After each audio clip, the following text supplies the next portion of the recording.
Hello, beautiful people, and welcome, to the Genshin Impact 4.2 Meta Roundup video. This is gonna be a banger. There's a bunch of new, ways you can build a lot of the pre-existing teams that actually do end up changing a certain amount when it comes to how well they perform in this Abyss. Let's start with a quick overview of what's in this Abyss. On Chamber 1, the first wave, you have one Nilou Summoner and one Pyro Abyss Mage that are very, very close together, so there's no need to group them. Second wave, you have one Pyro Abyss Mage, and on either side of it, you have a Rift Hound. And then the third wave, you have a Lector, and then on either side of the Lector, you have a Breacher. Whatever. We're gonna call them Breachers. It's fine. These are the Dendro ones, not the Geo ones, so obviously it's gonna be pretty deadly. It can do a lot of damage to you with this. And it's one of the things that go into this Abyss being, to some extent, in line with the last Abyss. Something that can actually do a lot of damage to you. But we'll talk about that a little bit more later on. Second half is Simon. Pretty straightforward. Chamber 2, first wave, you have two dogs and two rolly thingies, right? The Animo, I think it's the Nimble Harvesters. And the rolly thingies just roll past you all the time. There's no reliable way of making them stay in one place. And they're so squishy that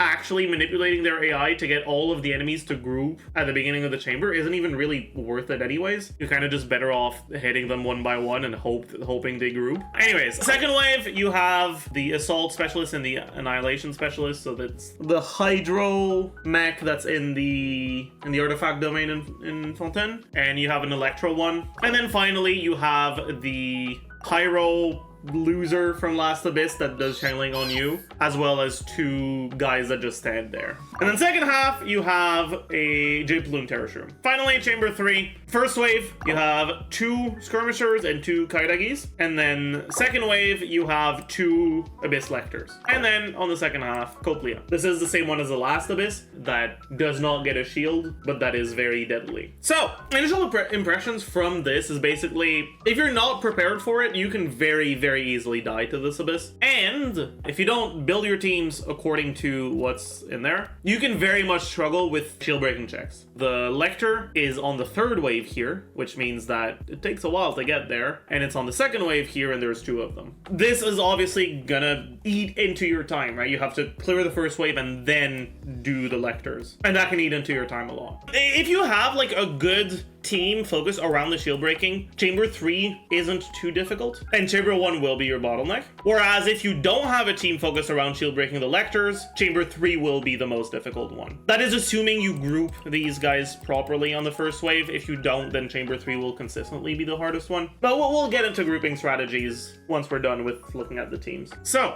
with that in mind, what is really good at dealing with Pyro Shields? Well, obviously Hydro. In general, Hydro is very good at dealing with Pyro Shields. However, it's not the only thing that can deal with the Pyro Shields, and generally, Electro also tends to be able to get through Pyro Shields, just because Fischl just applies so much fucking Electro that even if you don't benefit from the added effectiveness, because Hydro on Pyro Shields is twice as effective at breaking them, you don't have that with Electro, but Fischl just applies so much fucking Electro that it's still fine. And because of that, you don't necessarily need a team with a Hydro unit on the first side, although generally it is something I would recommend. For the second side, it's all single target. For the first side, it's all AoE, so that's gonna make it so that generally AoE teams that can slot in a Hydro unit and single target teams in general have a pretty good time this Abyss. But yeah, so let's get into the good old Meta Roundup. I guess we can start with Burgeon. And you know what? I think I'm gonna actually start grouping Burgeon and the Burgeon sub-archetypes. At the end of the day, there are different ways to play Burgeon, but generally, if Burgeon is good, they're good. So there's no really need to get into all the specifics of that. So when it comes to Burgeon, this is actually a pretty decent Abyss for Burgeon. On Chamber 1, obviously not Chamber 2. You are consistently against AoE enemies. Burgeon teams already want to have a Hydro unit. So all in all, they just perform fairly well. The one maybe limiting factor, the one thing you have to stay vigilant about when you're playing Burgeon is you're damaging yourself, and on chambers that are as aggressive as the first half of Chamber 1, that can make it so you die even faster. faster. But overall, Burgeon does pretty well. Hyperbloom. Hyperbloom is interesting. Hyperbloom is not great at dealing with AoE, but if you have an AoE Hydro Applicator and Dendro Applicator, then when you're in AoE, you generate more seeds, so you're still fine in AoE. It's obviously very good on the second side, right? Because you have Quicken for Simon, which is nice, right? You get to reveal him when he goes invisible. It's not quite as good against Terror Shroom, but Hyperbloom tends to have a decent amount of damage coming from their Hydro units, so even the high Dendro resistance isn't that big of a deal, and it's obviously going to be pretty good against Coplea as well. You can also actually play it on the first side though. You have Electro, which is like a really good way of disabling the Dendro infusion slash power up that the overgrown Primuses, the Breachers have. When you have a Syncto burst plus a Raiden burst, like that shit just goes away instantly. And realistically, the only time where like this chamber is really scary when it comes to the damage you're taking is when these guys are infused with Dendro. So getting that infusion off of them earlier makes it easier for you not to die. So that's a nice thing, and it's still a team that can fit an Electro unit to take care of these guys faster, while also having a Hydro unit to not struggle against the Fatherless Flames. But it is still like slightly more single target focus, so it's not like necessarily insane. But it definitely is an abyss where you can play Hyperloom on both sides. Nilou! Pog! This is a pretty good Nilou abyss. The one part that's like a little bit cringe is the first wave of Chamber 2, but it's really not that bad. And like the enemies are squishy, so it's not that big of a deal anyways. Outside of the first wave of Chamber 2, enemies tend to group themselves up without you having to do much about it. Rift Hounds move towards you most of the time. The Somaturl spawns right next to the Pyromage, and the Breachers also spawn right next to the Lectors. The combat mechs, for the humanoid ones, spawn right next to each other, and they're both type to like move towards you anyways. The Pyro Construction Specialist also tends to move towards you, and you can group all like the first wave with a little bit of AI manipulation pretty easily, as well as the second wave. And yeah, Nilou does very well. This is a very good abyss for Nilou. Don't play her on second side, you're not going to enjoy yourself. It can work, but it's just I mean, I've talked about this before, right? With Nilou, if you have enough things for her, right? You have Nahida, you have Ki, you maybe have C2 on Nahida or on her. It's gonna be enough damage to be able to brute force the situations where she's weaker. But when you don't have those things, single target situations tend to be a little cringe. Especially enemies like Simon that can stall a lot if you don't have Electro. If you do really want to play Nilou against Simon, try your best to make it so that your blooms happen before he goes invisible, but after he spawned his thingies, because you don't tend to have a lot of talent damage, and you can't trigger reaction on like the mechanical parts that he spawns, and you have to destroy them for it to come back visible. And so if you manage to trigger the bloom right before he goes invisible while he's still next to the parts, you're gonna save like 20 seconds, because the blooms are gonna do a lot of damage to the parts, and it's gonna help your time a lot. That's if you really want to play her on second side. It's still not something I'd recommend though. Anyways, Mono Pyro. This is not a great abyss for Mono Pyro. First side, obviously. Yeah, you've got Pyro Shields, and you've got tanky Pyro Shields, so no, don't do it. Second side, it's doable, but Coplea, especially level 100 Coplea, is even more dangerous than the level 98 one, because in Chamber 2, enemies are level 98, right? The last Abyss, she was in Chamber 2, not Chamber 3. Those two levels actually make her hurt a lot more. They're actually pretty significant, because she can swirl. She can swirl on you, and when you're in a Mono Pyro team, you have Bennett, and it's really difficult to fit in defensive utility. And so because of that, it tends to be very easy to just get one shot from full HP. It's still very much playable, you just have to be more careful. She can also melt you with the cryo attacks. So not the best abyss for Mono Pyro, but it works if you really wanted to. Aggravate. This is a very good abyss for Aggravate. Aggravate is one of the teams that does pretty well on both sides. Like I talked about earlier, Official is really good at dealing with shields just because of the sheer amount of application she has. Even if it's not as fast as doing it with a Hydro unit, it's definitely fast enough for it to work out on the first side. That being said, it's still better to use it on the second side, side. And obviously, Quicken helps you a lot against Simon. It makes things just more comfortable overall because you can avoid the mechanical parts you have to destroy a mechanic. You can just trigger Quicken on him and he turns back visible. Saves you a lot of time with that. Next up we have Spread. I don't like Spread teams as much as Aggravate teams this. So when I'm separating Spread and Aggravate teams, I'm generally basically referring to like who your on-fielder is. When it comes to Spread teams, it's generally Toughnutty or Alhytham, whereas Aggravate, I'm talking about either an animal on-fielder with Beto Official, right? Like Sucrose or Hazo or whatever, or an Electro on-fielder like Kutsing, Sino, all that stuff, right? Spread teams don't tend to have as much Electro application because they don't tend to have an Electro on-fielder, and that leads to pretty significantly slower shield breaking on the first side if you want to use them for the power lectors. So I don't like them as much on that side. And then on the second side, they work, but you do have to deal with a pretty high Dendro resistance enemy. Now, you can still very much brute force it because Deepwood reduces the resistance to a somewhat manageable amount, but Chamber 2 is the easiest of the three, and the chicken is the easiest of these three bosses. It doesn't stall too much. It does stall a little bit, but after it stalls, it just fucking stands there for a little bit, and you can just whack on it as much as you want. So even though it's not a good matchup against the Terror Shroom, it's still playable. It's just, I'd rather run an Aggravate team than a Spread team because of the chicken. And maybe more importantly, I actually think that the Dendro carries tend to perform better in Hyperbloom / Quick Bloom teams on the first side, right? Add in Furina Baiju instead of Nahida and whatever fourth unit you would have in an Alhytham team. Works out pretty well. Or at the Honey teams. And you can kind of use it on either side with the additional Hydro app. You should be enough to get past the Lectors, and you still have a very good single target, so you can do it on the second side as well. But in any case, Terror Shroom is the worst matchup, but it's the easiest half of the easiest chamber, so it's really not that big of a deal. Moving on Field Vape, so we're talking about Yoimiya, we're talking about Hu Tao, we're talking about, I mean, Diluc to some extent, but like, it does fine, this Abyss. I don't think there's any, like, particularly special thing that it does in this Abyss compared to others. I guess Yoimiya is a little bit better this Abyss than she is usually, because there is a side that is actually entirely single target. Yoimiya's biggest weakness is that, boy, is she bad at AoE, and when there is no AoE whatsoever, she feels a lot better. And there's no AoE whatsoever on the second side of this Abyss, so that's very good for her. On top of that, Coplia is an enemy that can do a ton of damage to you.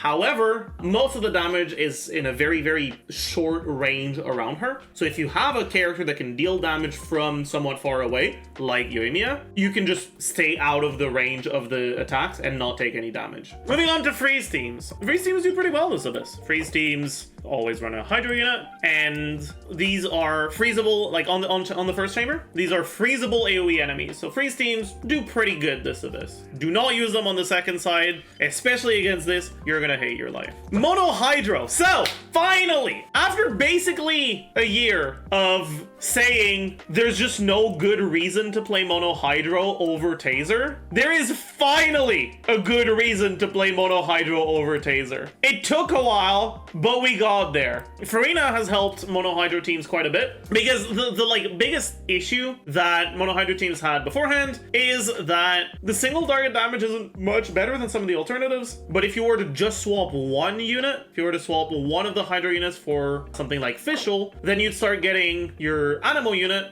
getting Electrocharge chain reactions on AoE, and it'd significantly improve your AoE damage. With Furina, in many situations, there's very much an incentive to run healers like Jean. And when you're playing Jean instead of Kazuha, you're not applying a lot of Animo consistently over your rotation with a bunch of EM. And so because of that, you're not gaining nearly as much from the Electro unit. Now, personally, I still tend to like the Taser variations a bit more. A part of that is because you get slightly better coverage, right? You get the Electro for Simon's second invisibility phase. That makes it a bit faster, which is nice. But objectively, that's not that important anymore, basically. This is actually a very good Abyss for Mono Hydro. Obviously, Mono Hydro means a lot of Hydro, and against Pyro shields, that goes very well. On top of that, mono hydro teams, even the ones without Furina, tend to have a lot of single target damage, whether it's from Yelan or Xiao. They tend to have a lot of single target damage, so they also perform quite well on the second side. And they're not reaction based, meaning that the invisibility phase from Simon isn't that big of a deal because they can just talent damage it down. Hyper carries. We can talk about Furina's impact on hypers. She definitely made a few of them stronger. However, I don't know if it's really worth playing the Furina version of hypercarry teams on the second side because you're so much squishier using Furina than using a unit like Xiao. Not just because you don't have Xiao's damage reduction, but also because you have basically a damage increase on yourself by the fact that you're draining your own HP. So against bosses that do a lot of damage like this one, you can die very, very, very easily.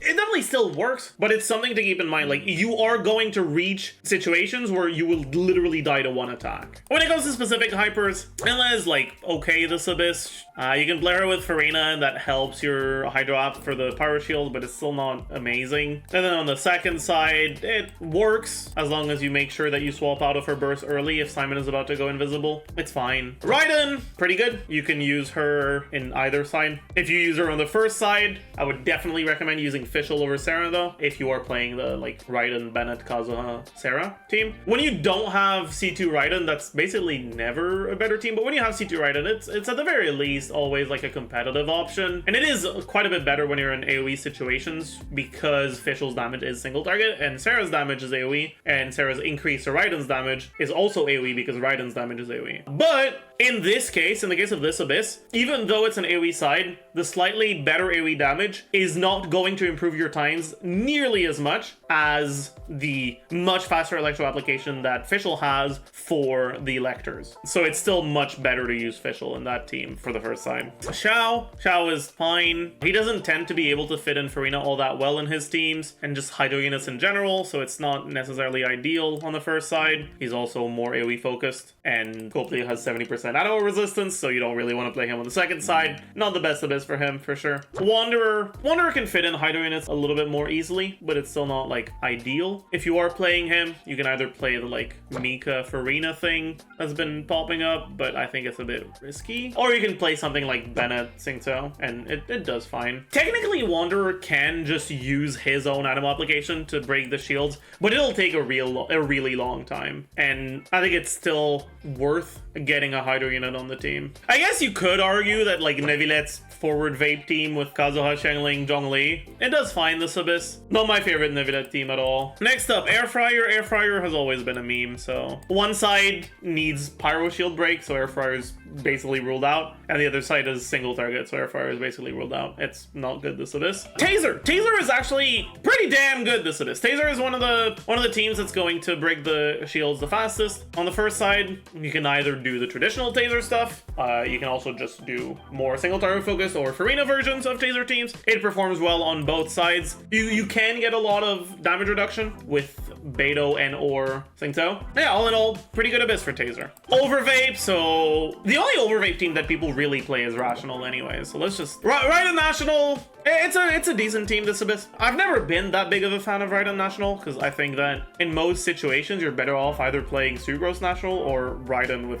Fischl, but it is easier to play, so I still understand why it's played. And if you do, then it's a pretty good team. You can play it on either side as well. I will say though, if you are playing non-Xingqiu variations of that team, right, if you're playing with Yelan or Furina, this shit is gonna be a pain in the ass. Xingqiu's damage reduction does a lot when you're standing inside of Bennett Burst. If that's not the case, if you don't want to play Xingqiu, you're probably gonna have to like walk away from Coplia.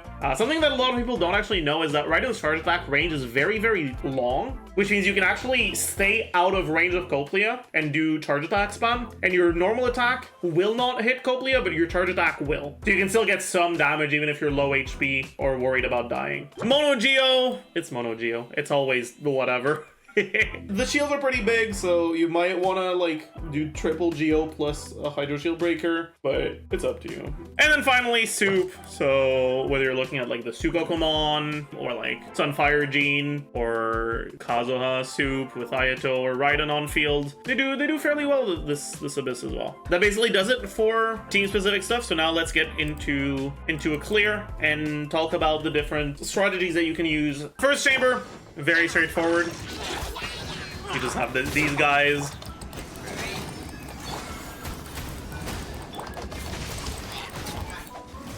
Next up, second wave, you just try to stay close to the Pyro Abyss Mage, kill it fast, and after that, it's just 2 Rift Hounds.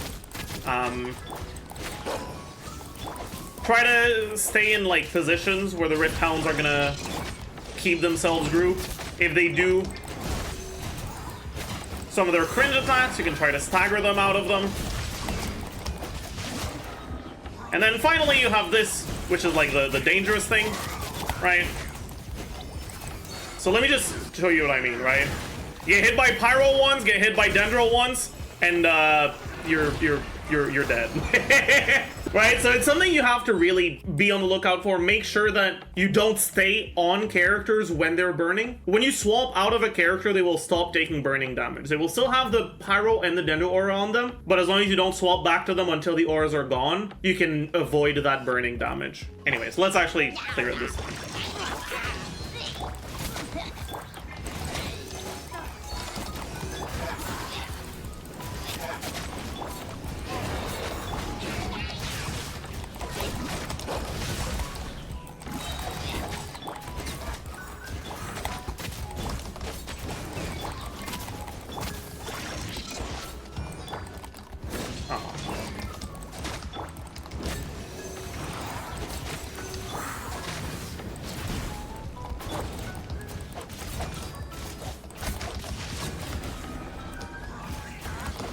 Let me see if I can prevent it from... Not quite. But yeah, so what you really want to do, try to iframe as much as you can, and try to break the shield as fast as possible, or the Dendro things. Because once you break the Dendro things, they stop applying Dendro to you. And then you don't really die anymore.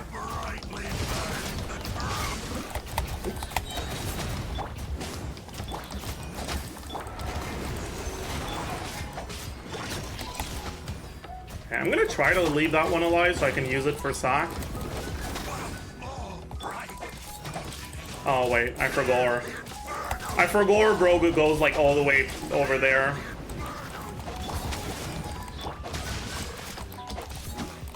What? How is he not? There we go. I don't want to use burst, so I'll just lose a little bit of time here.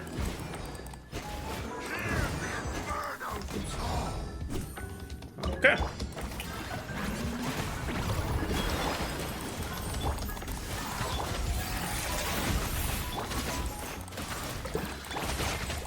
So, right, first phase right here, he goes invisible.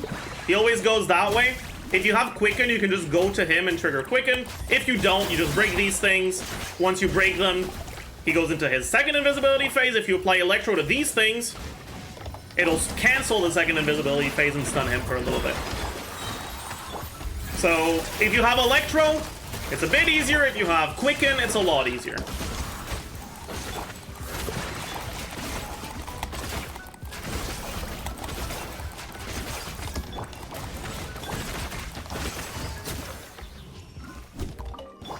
Next up, this, like I said, right, these guys are just kind of cringe. If you manage to stagger them like this, right, as they're close to you, it's gonna cancel their dashes and you can keep them grouped. But it's a bit unreliable to try to do, so you don't have to focus on it too much. Just know that's a way you can cheat out a little bit more if you're struggling to get your stars. Oops. Always try to be in a position like this one, because the Electro guy will move towards you generally more often than the Hydro woman does.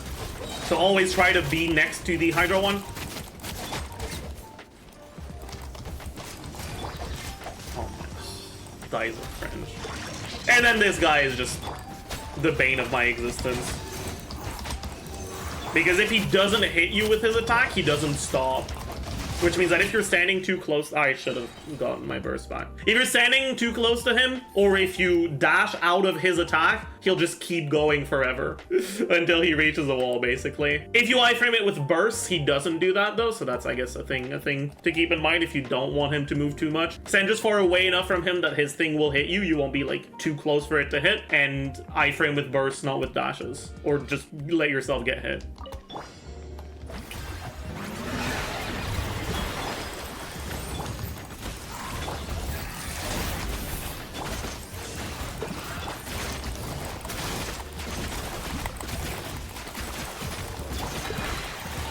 Please don't do the cringe one. And he did the cringe one. So it's a 1 out of 3. He has 3 different attacks like this. He has this one, which is the worst one of them. He has one where he starts hitting you. I'm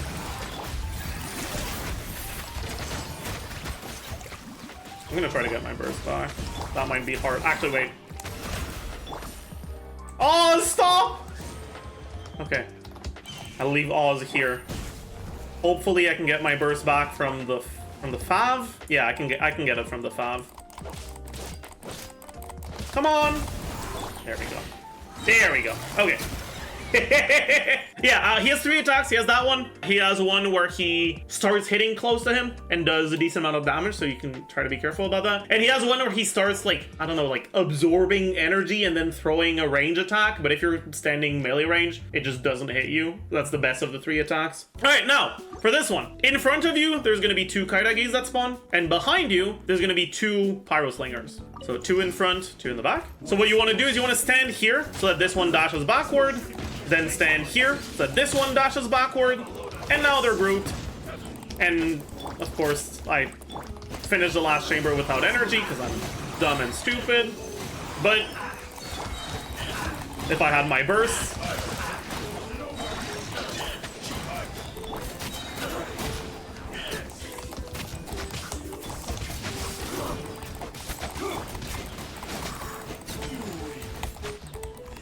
and don't do what I did. Okay, never mind, we're fine.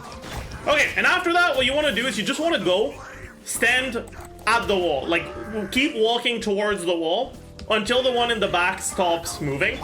And then you can try to stagger them together, keep them together like this.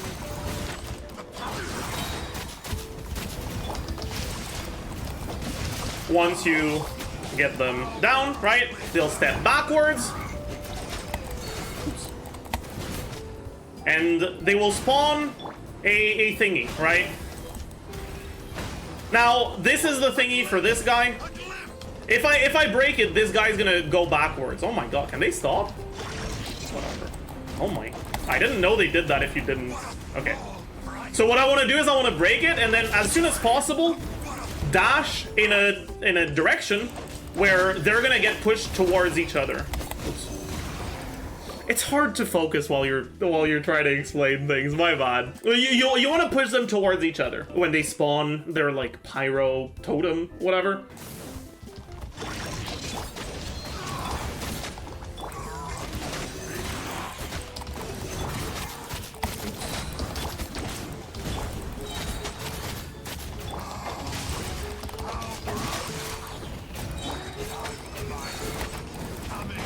I didn't get the right timing on it.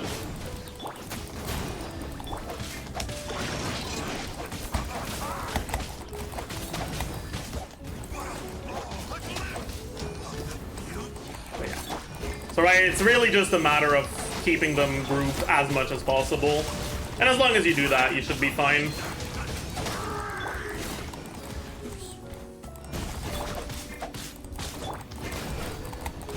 Specifically for this chamber, getting Singto on more ER, because you won't be able to proc Sack or Fav, can be pretty beneficial. I lost like almost 20 seconds because my ER was a bit too low. So that's something you can keep in mind if that's this chamber you're struggling with. Here, they always start with summoning these things, then she throws Copious out, and then he throws 2 cryo attacks. Oops. And then she starts fucking dancing. And this shit does a lot of damage. It's not that bad if it's not reacting, but if you have, like, if I let myself get hit by one of the cryo things, right? That's like 7k damage in one shot. I'm being sarcastic, I don't like it. Did I?